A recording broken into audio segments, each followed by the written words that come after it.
me thank the panelists. Thank you very much for agreeing to be on this panel. And thank you for waiting till the very end of it. Now, we've had the IOCs have their say, and now we have the independents, the indigenous Nigerian companies. Now, you cannot gainsay or understate or overlook the importance of indigenous companies. In fact, they are the lifeblood of any industry. Any country that doesn't develop its people cannot last much. And you know, when you have indigenous on the table, they come with a lot of value. For instance, they would normally develop assets that the IOCs consider marginal. They would try not to leave anything on the table. So they have a very, very significant role to play. But of course, it's important for us as a country to sustain that role and to make sure that they can derive value. And the industry is sustainable for them in the long term. So I work for the NUPRC. And sitting here today, I'm going to take the perspective of a regulator, because I don't think it was by chance that I was asked to moderate this panel. And when I say taking the perspective of the regulator, my role will be to tease out of them, how are we faring as a nation? What are we doing right? What do we need to do just to make this nation more sustainable for you? What has the government done so far to help your businesses? What are you doing to cope with the climate, the business climate? And overall, when I leave here today, as a member of the AUPRC, I want to leave knowing that if the Commission can do A, B, C, D, then the market will be more sustainable for the indigenous. And I'm happy today that we're going to start discussing regulation, because like my previous moderator said, regulation is the lifeblood of any industry. I mean, as a regulator, that's what we also use to manage the industry. So I know that so far, recently, Nigeria has done a lot in the sphere of laws and regulations. 3 years ago, we passed the PIA. That was 20 years in the making. And since the PIA, we as a commission, we've gazetted 12 laws, I believe. We have 13 in the pipeline. A couple of them will be gazetted very soon. I would just like to know, and I'm going to pose this question to my very good friend there, Gbite, the MD of Aradel. I like you because you're sitting at the middle, and so that's why I'm starting at the middle, so you can have a well-rounded perspective. And Gbite, I don't know whether you've been following the space of regulation making in the last 3 years. I'm sure you're very aware of the PIA. But when it comes to regulation, what have we done right? How do you think the regulation we've passed, for instance, how has it helped you as an indigenous player? All right. Good afternoon, everybody. It's a pleasure to be on this panel. And thank you, Olayemi, for accepting the challenge to moderate our conversation this afternoon. It's always a tough challenge when you're asked to speak as a student with respect to what your teacher is doing. It can either go well or go bad, but I hope it goes well this time around. I think the enactment of PIA has been a blessing for us in the industry generally. Today we have certainty in many areas, more than what we had before. Whether that certainty is what we wanted is a totally different issue, but at least we have certainty. And from that point of view, that's a very strong positive for us.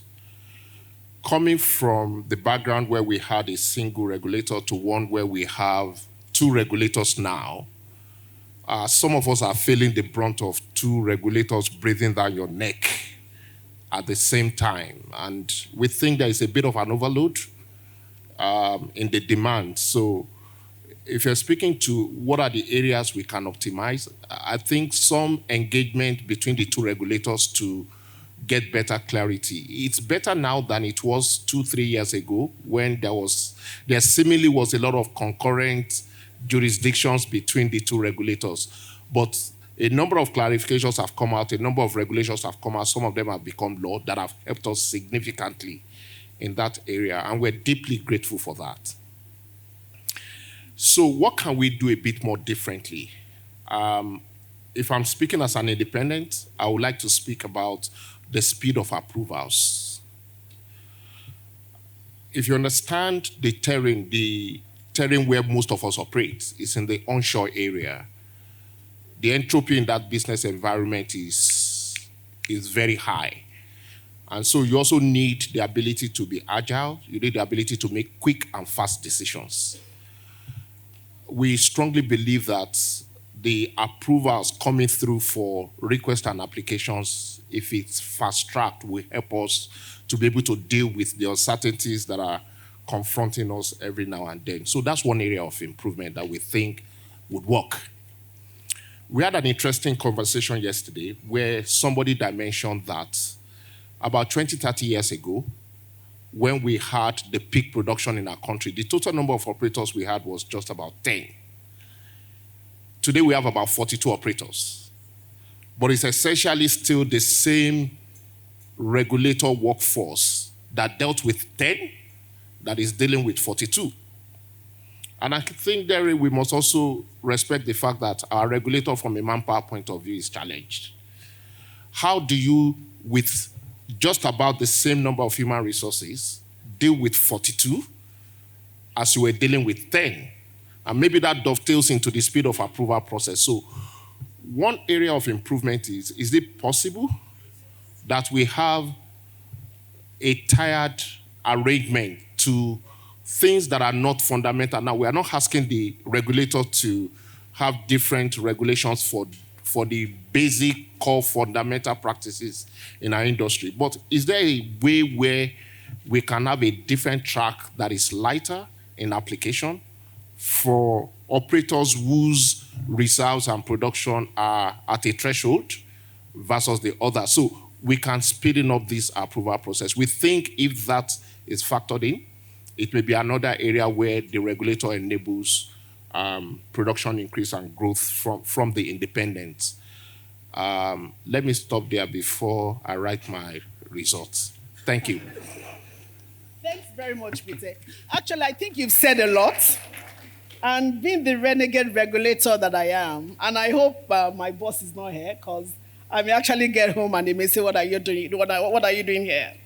You know, the PI has done a lot, right, to make sure that approvals are given promptly. And because I also worked on the Business Facilitation Act before I joined the commission, I know that act has also done a lot to compel MDAs to actually meet timelines. So we have deemed approval provisions. And I personally always wonder why people complain so much when a law has been done to kind of take the power into your hands and you just never take it. Now, I'm speaking here as somebody that has dedicated a lot of my life to, promoting the ease of business. So you have a law that has said that if you submit something and it's not done in 60 days, right, you should deem it approved. And I would just like to ask why our average operator will never take up that challenge. And I'm sorry, I'm just curious, why do you keep asking us regulators to speed up? I do know and I agree with you that we may be personnel challenged, that we may not be enough. But I'm just curious, and I'm asking this from a private sector perspective. Would you want to answer that question, Victor, or would somebody else want to? I'm just curious. I think Victor should answer it. So, Victor, why wouldn't you just take advantage of that time bomb the PIA placed in it against the regulator? Let's put it this way, that we are all collectively on a learning curve. And I like the fact that this is coming from your side. I think we're yet to fully cut over from the headmaster regulator and the regulators today that we have that is a business enabler. Yes. And while what you say is spot on, this is not a shared view within the rank and file of the regulator body. There are still persons and individuals that keep threatening you here and there and say, if you do it, you're on your own. You've given us comfort and we will test it. That's okay. A promise. We will test it. I just said that it was just a curiosity for me. I'm just calculating. I have some requests and application that are on 53 days now, so we'll test it. Well, thank you very much. And I always like it when operators come to us and they don't want to invoke that rule because nobody wants to be invoked. But I know that as a commission, we always try to meet those deadlines. And you're right. So you need infrastructure, you need IT to actually make that work. Yeah. And until that IT is in place, it's difficult. But I like it that our regulators always, our operators keep us on our toes. They send us reminders. So I'm not encouraging you to invoke that. I'm just wondering why you don't. So please be easier with us, be gentler with us the way you have been. So I would now like to ask a question, and I'm going to direct that question at, Asfaz. I know that you just joined this on the cuff because Larry was here just now, but he had to go. So I will try to be as easy on you as I can. And I know that you are the CFO of ND Western. So let me try and ask something that's related to money. The president recently signed an executive order, right? And the hope of that executive order was to give tax incentives. For instance, for midstream infrastructure development, he gave allowances, right? For deep offshore, he gave allowances. And for non-associated gas greenfield developments. How far do you think those go by way of executive orders and regulation? Do they actually address the issues indigenous companies will want addressed? Let me first of all acknowledge the panel and the moderator, and my regrets on behalf of the MD of ND Western. Unfortunately, he was taken ill, and so just stepping in. So I'm a poor substitute. So please be forgiving. The executive order, I think it was Executive Order 40, if I recall, on gas incentive. And it was one which is of great interest to ND Western, of course, because ND Western is an onshore JV partner to NNPC ENP OML 34, and we are a gassy asset. We have very substantial gas reserves. The intent, I think, was very positive. There has already been a very strong engagement from government on a decade of gas to try and unblock and debottleneck how to get the gas development going and moving. And I think this was a series of thinking that enabled and came directly from the presidency as part of that process. Would we have liked a little bit more engagement and a little bit more upfront engagement to really delve into it? Yes, we would have. It would have been nice to have discussed some of the incentives that they talked about. It's something that we, as ND Western, are still really very much looking into. It may be very applicable to certain other assets, but I don't think it's a one answer for all issues, that it will enable sudden, instantaneous gas development. We are challenged by a multifaceted, multidimensional issue. There's a structural issue, there's a liquidity issue, and I spotted a few of my friends, I call them friends, the bankers, who also are struggling to be able to provide liquidity to independents, and not just independents, but generally to projects that enable gas development. And I think the answer is not very simple, unfortunately. What is good to see is that I saw that the GCO has announced the criticality of the situation. And I think what we need is a little bit more decoupling of regulation and more streamlining of regulation. I like the way the MD of Aradel said it, right? I mean, we're still all learning together. But the volume of regulation is also quite a challenge for independents. Yes, the PIA has been fantastic for certainty, to build financial planning against it. But when you get regulations and new regulations, it poses very significant burden to work out what is the fiscal impact of this. And that would be not unique to independents, it would be for any upstream producer. So I think from a gas perspective, the executive order is welcome. We're looking into it, but is it going to instantaneously make us change our FDPs and commitments? I think it still needs to be, it's still in the oven, it hasn't come out yet. I think we're still working on it. Okay, so one of the things we want to take away from this panel today is to make sure that when we leave, we have like an action plan. So it's not meant to be just a panel. It's a panel whereby when we leave, we can have to-dos. What do we need to do to actually make these things happen? Because in issuing those orders, the government wanted there to be action. So if at all we think it's not enough, if we think it's not going to get this action immediately, we would like to know. So we're just not sitting there hoping things will happen and we still have years to go. So please, if anybody has an idea of what you think is needed, please feel free to contribute. But while we're still chewing on that, I want to go to Alex.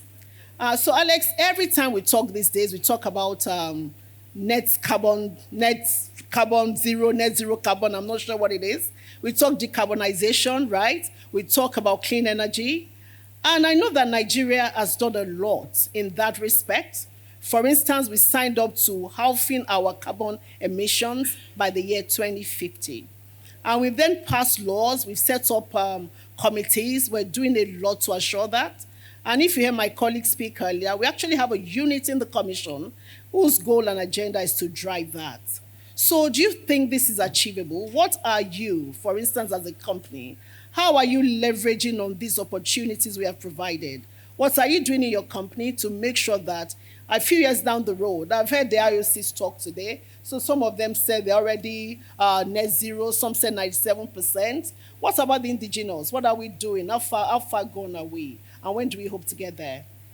Well, thank you very much for that question. I wanted to also thank the organizers. It's been a well-attended session, an exhibition, so thank you for that, and thank you to my panelists. I think,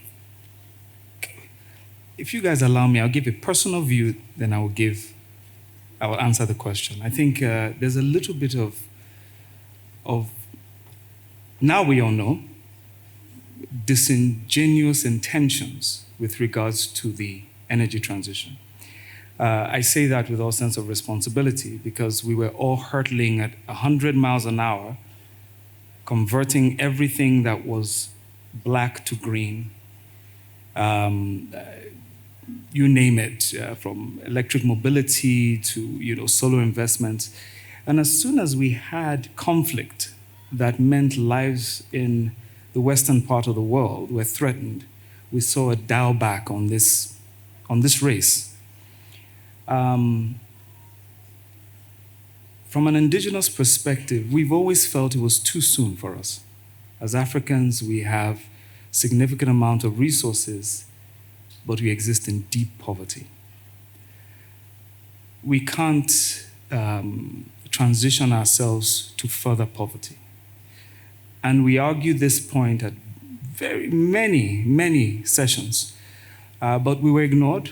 Although the least emitters, we were shut down and asked to march on to a 30-year timeline to turn all of this into renewable energy. I thought it was unfair, and I still think it is today. I think we have no business latching onto that dream, full stop. But I think the transition is something that is relevant in a different context, and that speaks to the energy mix and the energy basket, of which, when you look further down, 30, 50, 100 years from now, we believe, as Oando, that oil will still play a significant role. Gas will still play a base component. Now, the availability of the other components within that mix to bring an overall energy cost down so it's attractive and available to more people on the planet is what we need to discuss. So from our perspective, we don't see an energy transition push anymore. We see an acceleration of our oil extraction. I keep saying it when I come to this panel year after year. We need to extract every molecule of oil extractable from our subsurface. Our gas must bring Africa to development. Then we can talk about how to harness solar and wind, geothermal, hydro, in the ways that we can help support our economies. That said, in Oando, incidentally, I'm also the president and CEO of the Clean Energy Division. And as you know, clean energy...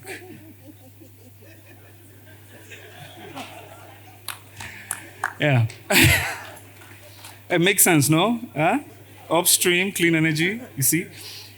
But the idea here is most clean energy companies are the company of projects. That's what they are, right? Okay, so we have chosen 6 verticals, transport being the primary one, where there's a lot of pollution, as you know. We're a logistic-based continent. We don't make much. We just buy and then move it around. photovoltaic, which is solar, waste to value, or what we call non-primary feedstock to value. Geothermal, which we're working with the National Corporation to, NNPC Limited, no longer a corporation, sorry, apologies for that, to utilize a lot of abandoned wells to create energy for, operational purposes in the delta. And last but not least, wind. Now, all of these have projects that advance, and very quickly, just speak about one of them, the electric vehicles, which we're doing with Lagos State, where we're transitioning their municipal buses, which is the BRT, to electric buses. We finished the proof of concept. We're on to the pilot phase, where we're bringing in about 100 buses to then add to the fleet. So we are doing what we believe will contribute to an ecosystem development, learning and local capacity building, transfer of knowledge is extremely important, and building that base that then allows us exploit our oil, but then deploy capital to then increase the size of these projects in a very manageable way, where it adds value to our people, not extracts value from our people. Thank you. All right. Thank you. Thank you very much, Alex. I noted that you said you would also tell your personal perspective. Did you miss that out? Because I don't want to.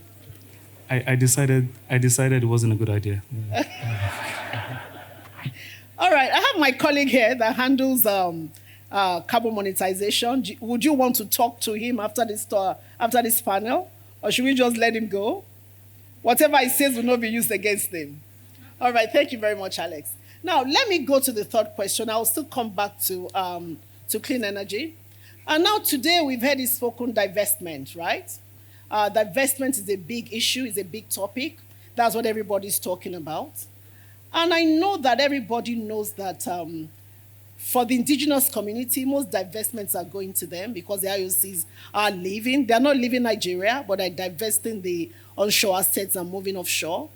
Now, what value do we think indigenous companies contribute, right, to that divestment chain? What value do we see? I'm going to ask this, a major acquirer there, and that's Mr. Adeyemi Bero, because you're part of the Renaissance Group. And I just want to know, what value do indigenous bring to the table divestment-wise? Thank you very much. First, let me also say thank you to the organizers of this conference, and also to the panel. And Olayemi, thanks for the question and for coordinating this. What value do we bring? Well, I think where I would start from is, if we did not have the indigenous companies who have matured themselves over decades, there will be a day when the international companies will say, we're done with these assets, either because it's not economic for them, either they have other portfolio preferences. What would happen? They would either hand it back to government, or they would just tail it down, or they'll be looking for another entity from an international arena to come in.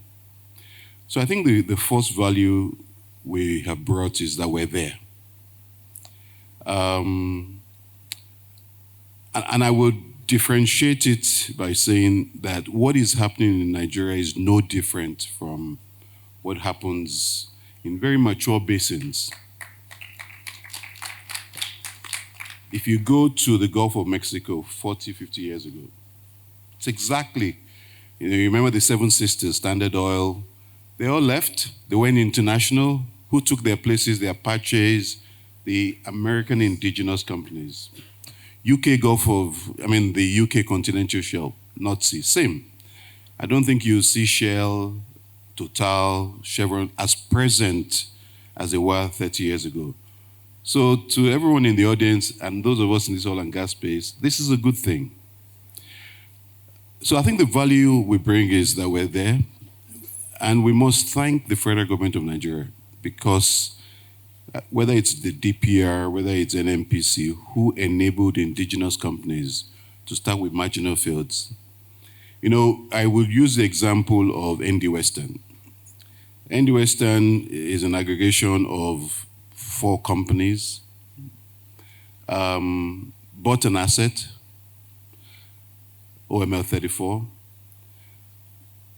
10 years hence, starts to participate in a Shell divestment, and Shell sees an entity they sold an asset to 10 years ago, operating excellently, has the balance sheet to actually be able to put a proposal in front of Shell.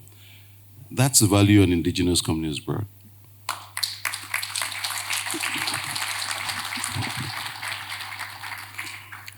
But I would also like to just add one perspective, because I know we can't say it all. International oil companies have done a fantastic job here. They opened up the basin, they've contributed majorly. I always say that I'm a primary local content product from the IOCs. But you know, they had a model. We extract oil, we'll export the oil to our processing interests around the world. We'll take energy to supply energy to the world. The indigenous companies are going to change that narrative. We're going to produce oil and gas. We will create value here. We'll make it impact, because we're not going anywhere in the world. And hence, you'll see a more value accretive oil and gas industry with the indigenous players coming on stream. I'll use one example and I'll stop. Whether you take it Aradel or you take Walter Smith, they have produced oil and gas from a small marginal field. They supply gas, they build refineries, they sell diesel, kerosene, and all of that. And the impact on our economy is huge. That's what indigenous companies are going to do. We're going to change that narrative. And I think so that's another value. So there's a lot to say. Now, it does not mean we can do it all. It does not mean that we have the wherewithal. But like Bute said, we're on a journey. We're on a learning journey. But I think it's a good thing for Nigeria. Thank you. Thank you very much. Now, I want to talk to Mr. Filani. And I'm asking you from somebody who is standing outside and also standing inside. Because while you are not part of Renaissance, for instance, you are part of a company that is part of Renaissance, correct? And that's why I say, you know, you straddle both. So I don't know, but I see as you are not actively involved in it, but you're still part of the company. So maybe you can give me a more balanced view. And what I'm curious about is, what do you think? I mean, what are the critical success factors of this divestment? What are the barriers to it? And what do we need to do more to make it a more seamless transaction? Thank you very much. Let me first say, with all sense of responsibility, I am part of Renaissance. Okay. And I intend to remain part of Renaissance. Okay. But the thing is this. I'm going to answer your question in a different way to talk about the opportunities, because I believe the challenges are known. And I'll start with, for everybody here, if you take a satellite picture of Africa at night, and to look at what the satellite picture of Africa looks like, North Africa is well lit, Sub-Saharan Africa is in the dark. And that's very prompt. Out of the 700 plus million people globally that don't have access to electricity today, more than 70% of that sits in Sub-Saharan Africa. Africa as a whole has decided that gas will be a transition fuel, and gas we need for electricity and power, okay? In terms of clean cooking, the same kind of statistics exist. And why do I say this? If we're going to solve energy poverty in Africa, and if you bring it back home, the same kind of statistics exist, it is also on this table, on this podium. It's an independent that are taking over the onshore and the shallow water assets in Nigeria that will take on that responsibility on a go-forward basis.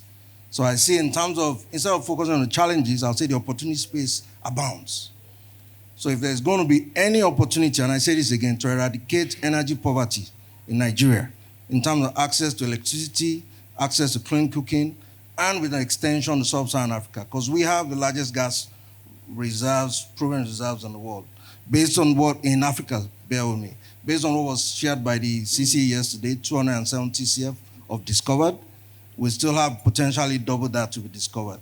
So for us, as indigenous players taking over the onshore and the shallow water space at this time, at this critical time, the opportunity space abounds for us to expand ownership and control of the oil and gas industry in Nigeria. There's opportunity space for us to create solutions, because there's a saying that if you create a unique solution that meets a pressing need and can provide service to many, you create a sustainable business. So indigenous players were in a pivot position to create a new business that will stimulate not just us as revenue, but will also stimulate the service industry in Nigeria. So I will say, the opportunity abounds for us to take ownership and control. It will require that we innovate, and I believe we're ready for that. It's going to require that we innovate, upskill our staff, upskill our technology base, and I think above all, one other thing is going to do for us. We're taking over assets that were well run, that had world-class standards in terms of environment, social, and governance. So we all recognize that yes, for us to do this successfully and make ourselves investment ready, we have to take our ESG level right now to the next level. And I believe we're prepared for that. Thank you. All right. Thank you. I think my team members are here and they're listening. So ESG to the next level, they're ready. So let's put on the pressure. They're ready. So I need to ask you, I'll come back to you, Alex. And that is because, as the Commission Chief Executive mentioned earlier, you've actually crossed over. So how did you achieve that? What did you do? What did you do to get there so quickly? How did you achieve? What were your critical factors that made you succeed so quickly? To get across the consent line, or no. To actually get your consent before 60 days. So we actually. Right. I think, if I'm being honest, the process itself was not too difficult, right? Okay, I think to be honest, you've got to give credit where credit is due. I think for the first time in the history of the country, we had a divestment framework introduced at the very last minute, but nonetheless, it was. You wanted to say something? I would like to ask that, can we give a round of applause to the Commission? Thank you. And I do recall, because I sent that framework, now we're not debating issues here, but I recall that I sent it to you quite earlier on, actually. So it was sent earlier on as opposed to the last minute. You didn't pay me for this part, too. I can't agree. No, we look, I think very robust 7-point framework that, we all had to complete, which, of course, all our companies have a relevant governance and data management, so that wasn't too much of a problem. The engagements, we had the workshops, and on the back of that, all the internal reviews were being done and coordination, I would say. I don't believe we've got 4 transactions. Okay. I think to have 2 get through, 1 on amber, and the other one is yet to apply for consent, technically, or I think that's a score of 2 out of 3, right? In my view, anyway, right? Now, the last company, it's a relatively complex, big transaction. So the other 2 are relatively smaller. So you've got to accommodate that. So in my view, I don't think we're all on different tracks. I think we're all on the same track. Our biggest challenge through the process, so I've talked about the good things, right? Our biggest challenge through the process has been, again, I think Bitem mentioned it earlier on, how do you develop and apply the law for the first time, sitting on different sides of the table? Now, the PIA, for the first time, we're really taking it into its rigor with elements of the Petroleum Act, because, of course, a lot of the divesting companies are divesting assets that haven't been converted. So there is a fundamental meeting of minds that has to happen, and risk sharing that has taken some time. And that's on both sides. We like to blame the regulator because it's what's expedient. And I'm sure the regulator will push back and say, well, but we ask you for this and this and that, But I think that was the big hurdle, understanding the concepts of decommissioning, as you know, and all the other things that we had to really dive into. But beyond that, we haven't done anything magical. I think all of us are pretty much tracking accordingly. And if not for the minor issues, today we could have had 4 of 4 up. So I think a round of applause, in my view, to the regulators for the work they've done. There is still work to be done. Yeah. I think Bita has covered it, so I'm not going to rehash it. There's delays, response times, things of that nature. I think we can always improve that across government in general, but we are all learning. I think that was the phrase that we used, and we're growing together in this new paradigm. So, All right. yeah. Okay, thank you. One additional question. As somebody that has scored 2 out of 3, I think that's a pass mark, 60-something%. Do you think we have enough information out there? I mean, mobile, for instance, is just about to kickstart it. How can we do better? You mentioned that you don't think you got your framework early enough. Do I disagree? Is there enough information out there for people that they can actually use, and this process is actually fast-tracked? I think you have today, based on the experience we have been through, Yeah. I think the Exxon transaction will be able to benefit from the learnings that we have. Upfront, the things that need to be upfronted, the things that need to be worked out, do that ahead of coming for the workshops or whatever it is, and the rest is the ball is in your court after that, right? Okay, so if the delays still exist, then of course we'll be here in November, right? Still talking about it. But if we can expedite on the internal process inside, I think the Exxon deal is pretty much ready to be closed in line with us. The complexities are the same as ours, as an example, so I don't think there are any major challenges. All right. Thank you very much, Alex. Now, I'll go to Roger. I've left you a bit late because I want to talk about the big picture. We all know that when it comes to getting things done, it all comes down to money. Now, so we see a lot of opportunities in Nigeria. We see licensing rounds. You are looking at acquiring, major assets. All this has to do with money. So do you think, for instance, I have 2 questions. Are the indigenous, are they leveraging on these opportunities? Secondly, even if you were to leverage, how are you going about getting the investments you need to actually add value to our sector? We know a lot of people haven't converted, but we do know that the PIA has a drill or drop philosophy. So the PIA actually requires massive investments. Do you think the indigenous are in the right place to take all these opportunities?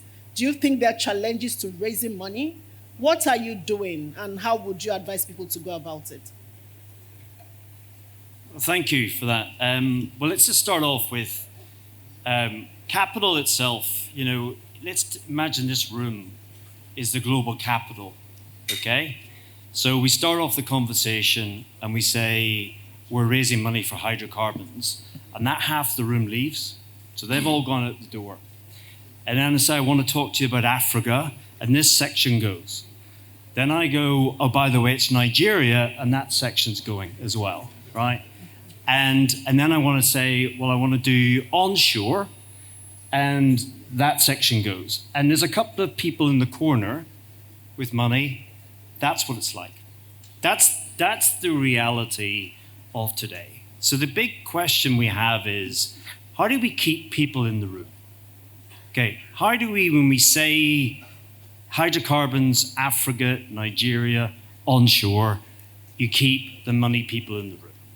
Okay, and there's a whole load of things to that, right? So first of all, you can't change the world, right? So the world, you can see what's happening in the investment globally.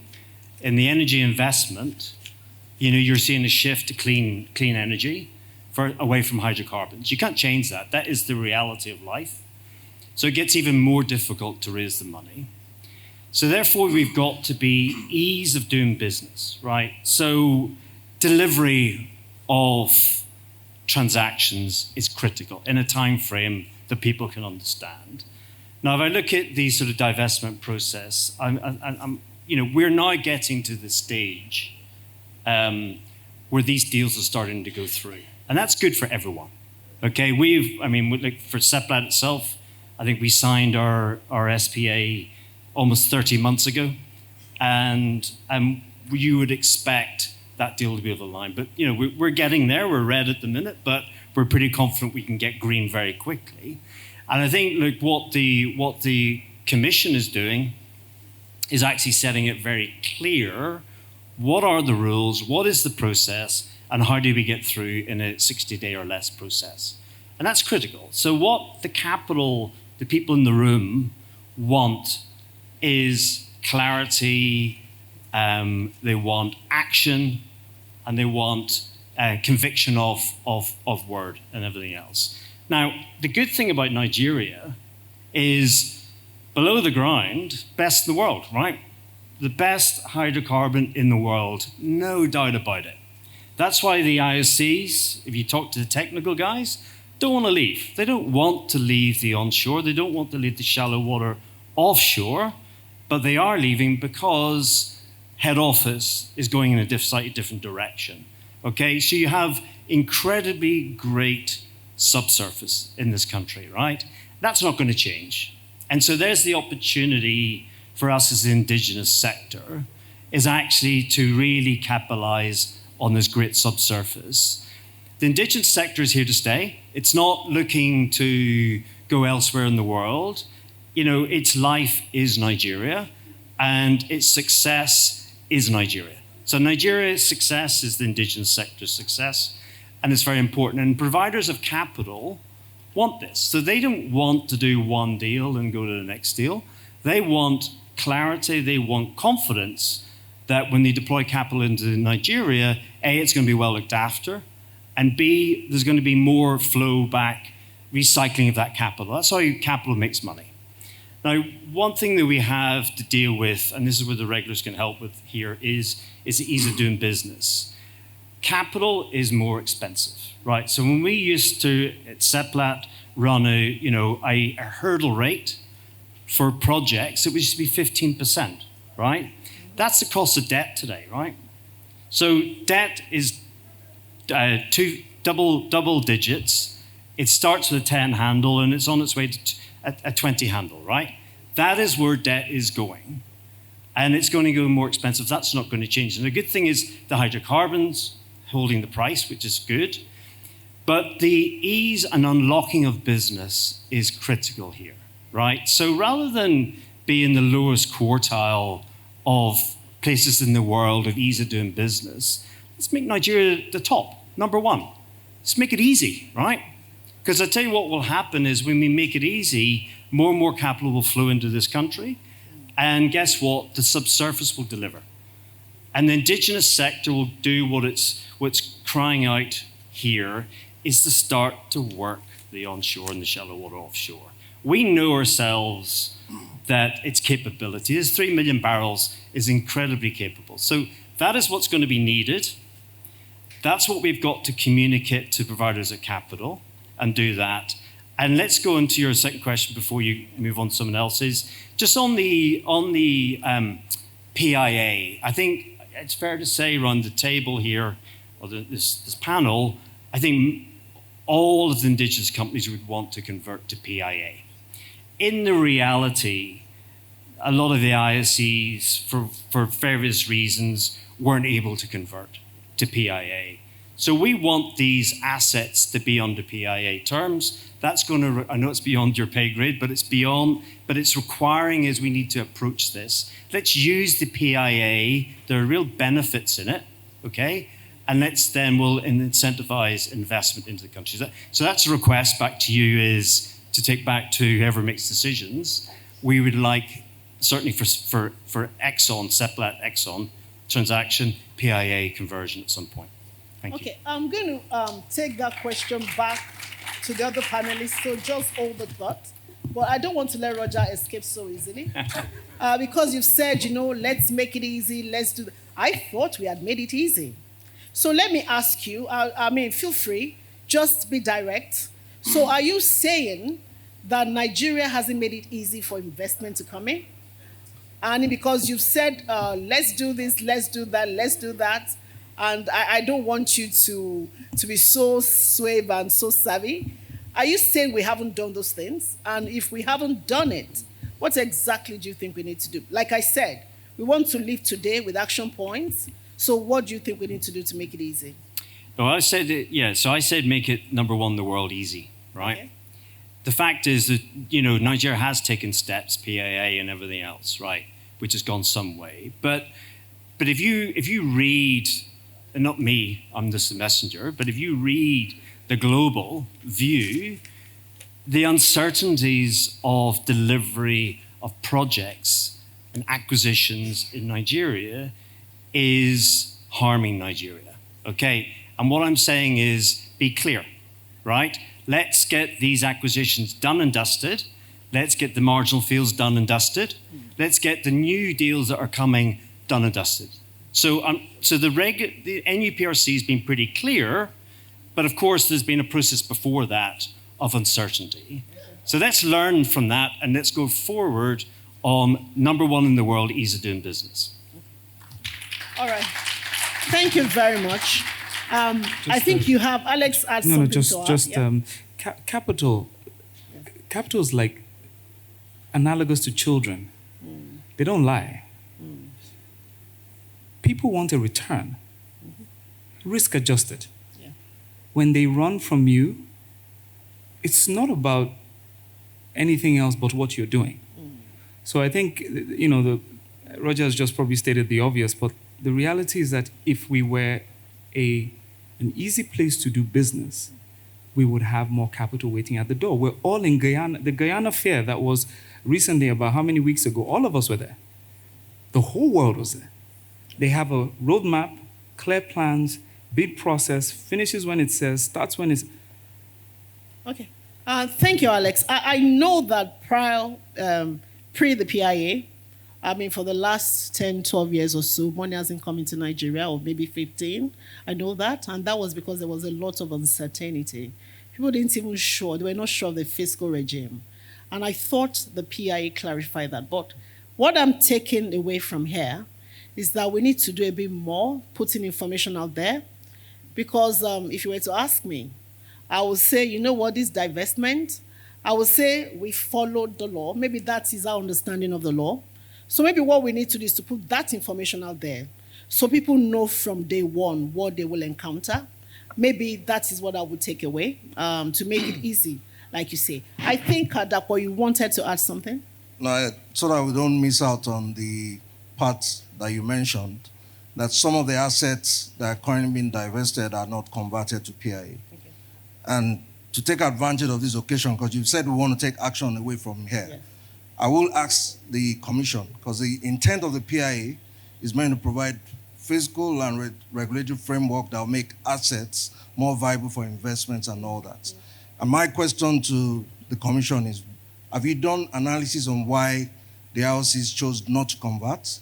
Are there impediments in the way by implementation of the PIA that made the IOCs decide that even though the framework and the fiscals in the PIA is better for shallow offshore, we'll rather stay with the old terms?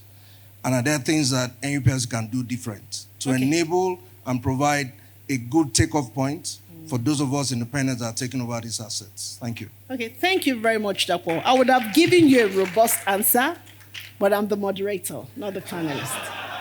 So I'm going to step that down a bit and let the panelists actually talk. And if we have time after, I can share some of those thoughts, if you don't mind. Thank you. I know you also wanted to talk, Demola, you wanted to talk about the conversion, so I'll let you go. Well, less about the conversion, but I think the point Roger's made is clear. The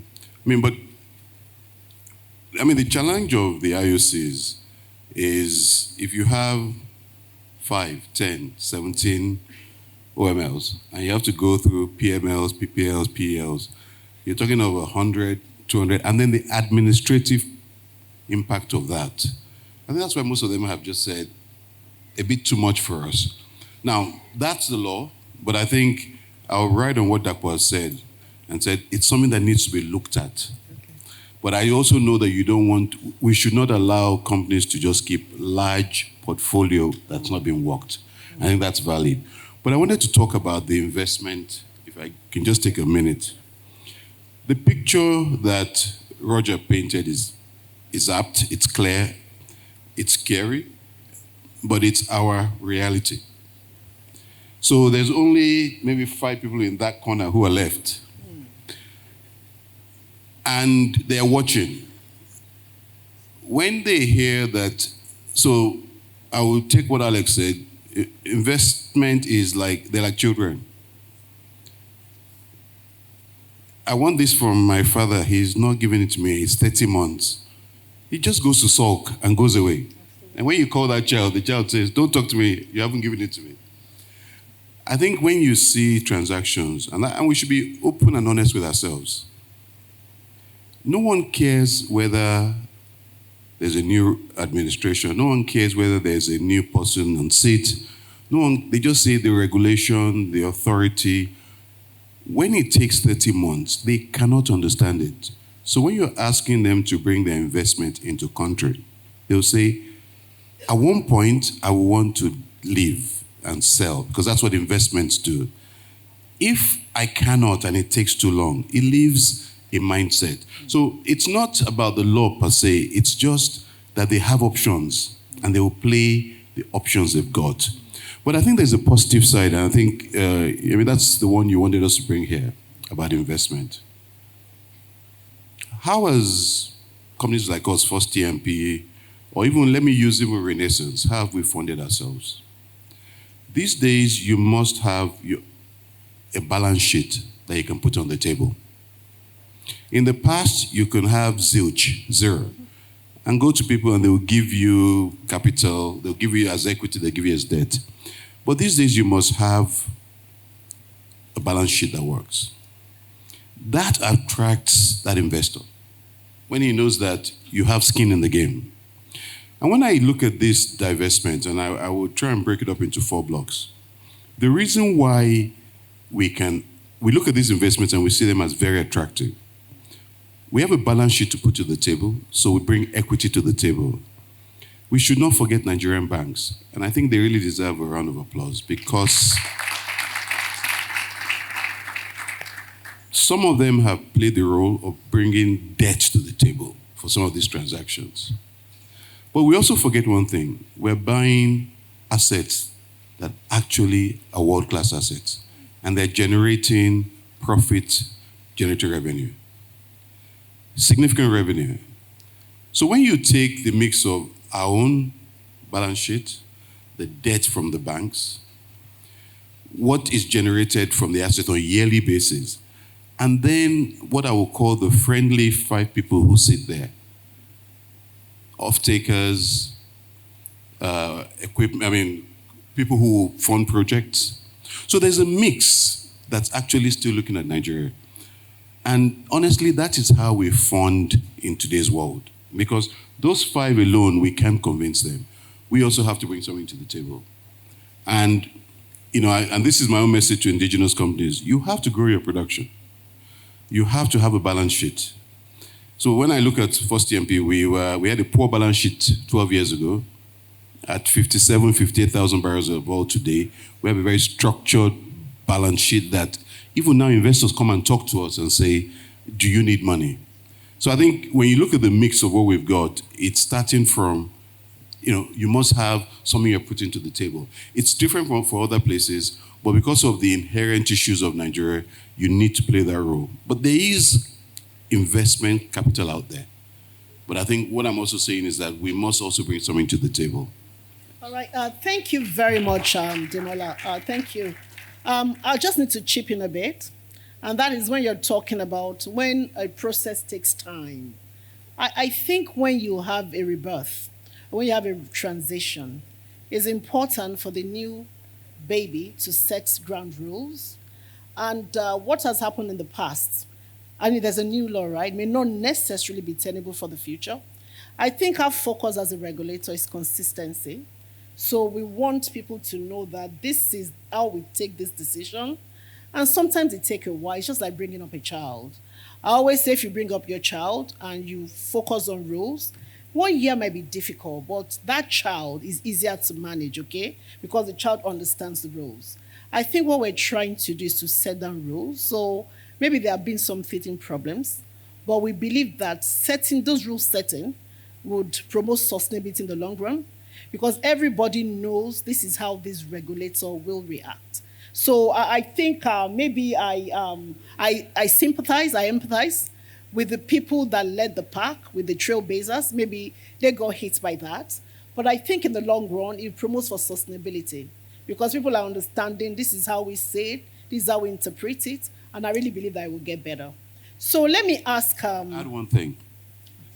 You just said something. Yes. That picture that Sisi put up today Yes. is a very encouraging picture. It will hit the news waves globally. Absolutely. 2 done, 1 in amber, 1 in red. None rejected. Absolutely. They're going through a process. So I think it just gives people certainty and clarity. So that's also very I good. think, and that's what we're also fighting for. Certainty. Okay, let me ask you this, and that's because you're a money man. I like money people. You should have noticed. So Demola has told us how they've raised money. But when we talk indigenous, everybody just assumes that we're talking Seplat, we're talking ND Western. But in 2020, we gave out a lot of marginal fields. And these are younger players, but they're also indigenous, right? They're also Nigerian companies, they're also independents. And they may not be at the level that you are, but they're also in our oil and gas sector. So what advice do you have for them for raising money, for adding value? What would you advise them to do? Right. I think, first of all, we need to encourage more players to come into the marginal space. I think that's the first thing, and I think Nigeria needs that. And every marginal player, every independent that comes in brings their own energy and focus. And we have fantastic examples, right? I mean, ND Western was birthed by Aradel, first CNP, Walter Smith, and they have demonstrated how 10 to 20 years ago when they came in, marginal fields and were able to raise that equity. With the current lot, the challenge that they face is even a further uphill struggle. I don't want people to be discouraged, but the picture that both Roger and Demola painted about the 4 people sitting in the corner, I think there's probably going to be only 1 left by the time you get a marginal field independent trying to go and access capital. And I think it's a case of being extremely brave and finding the right kind of equity, because you can't just do it with debt. And I think this is really where Nigeria and actually Africa capital really needs to grow. And I think this is where the regulator has started to move, and NURPC has started to move to provide that certainty, right, of the process. But we also want to make sure that the kind of capital is available. And today we don't see it. We just have to say it that way. That the kind of effective capital that may be available someone in the Permian Basin to go into a fallow or a marginal field is just not visible or available. And that market needs to be created. I don't know what the success rate was of the last marginal bid round, but I know that there was a lot of people that were struggling after being awarded, right? And the struggle was directly because of the fact that when they came out to market, our local banks, our independent indigenous banks, find it challenging to look at an independent at that size and scale and to create the funding that we need. So we need to really take a step back and say, we're in a continent, we're in a country where this is going to drive value, this is going to drive and alleviate energy poverty, bring more energy on stream. And so we need better financing. And for that, we need the regulators, and we need the courts, and we need the central bank to come together, Ministry of Finance to come together and create again, back to really, ease of business, but a very targeted ease of business, because now we're talking about much smaller scale, but you need faster speed. And so the risk level is very different. Traditional banking, unfortunately, just, it's like a revolving door. If they think you're just too risky, it's a marginal field, onshore, Nigeria. I think everyone said it already, but we ourselves in Nigeria need to change that mindset. And I think what we need to do is, I was very glad that when Demola said, let's give a round of applause to our banks. And I think really we need to give a round of applause to our banks again, and we need to encourage even more. And as a regulator, I think the message I would really like to, for you to take back is to also your fellow other regulators and the central bank and the Ministry of Finances to help create more certainty, less red tape, faster speed, and maybe an energy type of, support the energy financing initiatives that are currently underway. And I think that's how, our, young entrepreneurials who are going after these marginal fields will be able to actually translate them. Instead of just acquiring a marginal field and then sitting there and then hitting the road and finding that actually, all the children have run away. Okay, I will. Can I come in just quickly? Roger, let me ask you a question before you go in, right? Okay. Because I'm not sure that any kind of subsidy, I'm not sure the world likes any kind of subsidy now. So I'm going to ask before you go in. When this current indigenous, some of them were growing up, they had the IOCs to play Big Brother. So when do you think you will be able to be in that position for the smaller indigenous coming on? Now, Roger, I'll leave that to you and what you were going to say. Yeah. Are you asking him the question, me? Yeah, please go. You were going to talk, then I'm throwing that question to you. Okay. I mean, when do you think the current independence of your ilk, when do you think you'll be able to get to the level where you play Big Brother to the smaller ones like the IOCs did to you guys? Look, I think let's end on some good. Okay, so if I look where we are today from where we were previously, right? The names have recognition now, right? So First DNP, Aradel, Seplat, Oando. It's not like, oh, who? Right, we're on the map now, okay? And that's what's needed. That's been needed here for years, right? Is the top 10, the top 15, the top 20, right? That tier of companies, and they're largely forming now.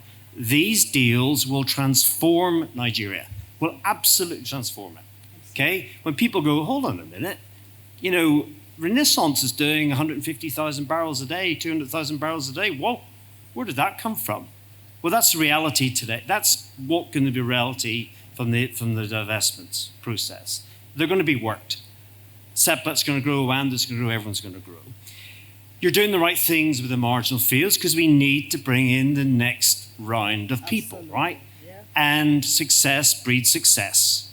Okay, so once you have your top 10, your top 15, whatever the number is, the next tier will find it much, much, much easier. I can tell you they will. Because they'll go, oh yeah, I know the household names, all these other companies. And it'll actually demonstrate what Nigeria is all about. I mean, we all know how good Nigeria is, right? We have looked as a company at lots of other places. And I can tell you, I go into divestments, I go into the technical team, and they've got long faces. And I say, what's wrong with you? So we don't like this subsurface anymore. We want to go back home to Nigeria. And that's the true reality of life. So we will generate and deliver this sector in partnership with the regulators, in partnership with NNPC, right? Now is the time for action, right? We are ready to move, right? And we need capital. The capital is coming, and it will come thick and fast, and it will put Nigeria on the map. And Nigeria is, we know, the sleeping giant of Africa. We know the subsurface and the scale is bigger than Angola, Namibia, South Africa, and Mozambique, you name it, right? Let's put Nigeria on the map. And I genuinely think we can.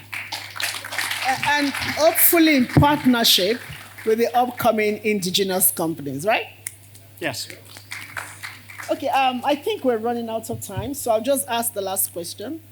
And we're currently, there are lots of opportunities for deep offshore blocks. And I'm just wondering, do you see that Nigerian companies will be participating in those opportunities?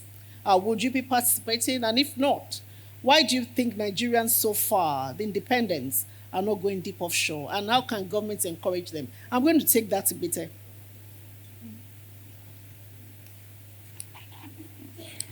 So it's a journey. And we're going to get there. Okay. Because the challenge of the deep water, it's a capital challenge. Yeah. And you just need the right size of balance sheet and access to capital. It's heavily capital intensive. It's the same set of technical professionals that work the onshore with the same skill sets that will work the deep water. I think what we have is, if you look at the journey of the indigenous and independents, we started from small marginal field. Yeah. We've migrated from that and scaled up to mining leases. We're now scaling up in the next evolution now to taking over a compendium of OMLs under what IOCs used to operate. In between that, you have some like First EMP that have actually pushed into the shallow offshore. So you can see the trajectory, you can see the pattern. Deep water is the next phase, and we are warming up for it. We will be there. And we'll be there not because the IOCs are divesting from there. We'll be there because we are ripe and ready for that. And that's the next phase. So we will go there. I think the only thing I would add is, I think, and I really hope and pray, and we plan for Renaissance's success. But onshore still represents the largest opportunity, and there is still so much yet untapped, right? So I think let's not forget, Nigeria's onshore continues to be a huge opportunity, and to get to further offshore and deeper offshore, of course, that should be, they're not mutually exclusive, but we can't forget about the onshore. Well, we would like you to leapfrog. Roger, do you have any contribution in that regard? Well, it's an evolution, right? Isn't it? It's, it's when you're ready. I mean, look, at the minute, I think any opportunities are non-operated type opportunities. Yeah. It's a cost of capital game. You need a big balance sheet. You need firepower to be able to contract billions and billions of dollars. We're not there yet. I think for Seplat, it is a future for us, right? If it's like, we've gone through junior school, we're at high school now, next stage is university, right? But let's not go to university when we haven't graduated from high school yet. All right. Thank you very, very much. I don't know, do I have time for questions? Richmond? No. Okay, can we take 2 questions? Just 2? 2 questions for my panelists from the audience. Moji, please help me. Can we kindly be concise with the question? If and when we get the mic, just 2 questions. Dr. Duni over there, right there. Yes, please. Thank you. Good evening, ladies and gentlemen. My name is Dr. Dunio, National President, Women in Energy, Oil and Gas. I'd like to say a big thank you to NOG team for coming up with this interesting panel title, Navigating a Sustainable Future for Independent Producers. And I'd like to say a big thank you to all the producers represented here, the independent producers. But there was something I was actually looking forward to hearing, and which actually speaks to sustainability. So the numbers showed that Nigeria exported crude oil worth about 51-something billion in value in 2022. I don't have the 2023 numbers. And then in imports of course, refined products, it was close to about $90 billion. So the differential, close to about $50 billion. So all the money we are looking for, I think, is actually here. And so I wanted to ask, talking about sustainability, first to the independent producers. I appreciate what Niger Delta has done. It's a very good case study to copy. Do you have strategic plans to actually ensure a proper integrated system?